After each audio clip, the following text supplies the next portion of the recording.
Past spring, Gallup asked Americans about faith. Specifically, the question was, how many of us consider ourselves members of a mosque, a synagogue, or a church? The answer was surprising. Less than half of us in this country said we are.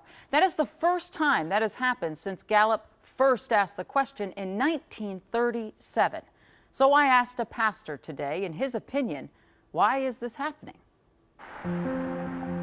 Reverend Tyler Sitt has known he wanted to be a pastor since he was in high school. I just feel like my whole existence was set up to be a pastor. Like the things that give me life and the things that drive me and wake me up in the morning are all things that pastors do.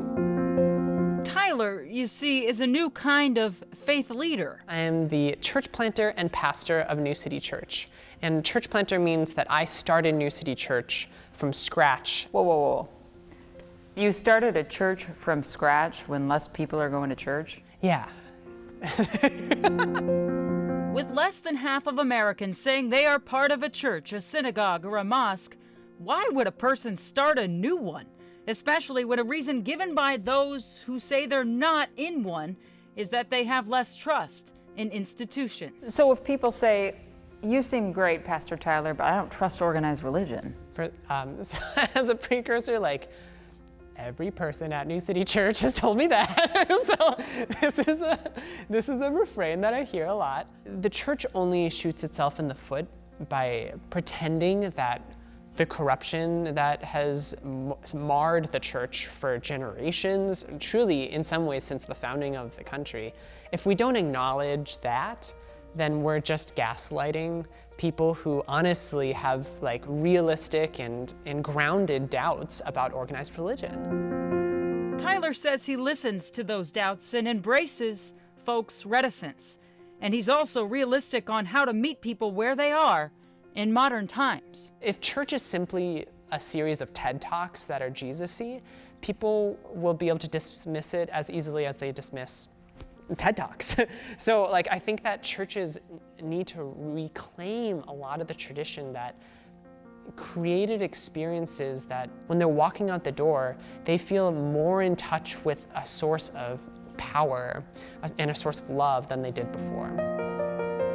That's the goal, he says, of his pastoral care, to build something that is losing ground. And he admits he's been in spaces that do have higher membership, but he questions if it's that quantity that always matters. I've sat in a lot of churches where there was a lot of people in the pews or a lot of people watching the worship service, but then in no way did that worship service change their lives or change their behaviors or how they showed up in the world.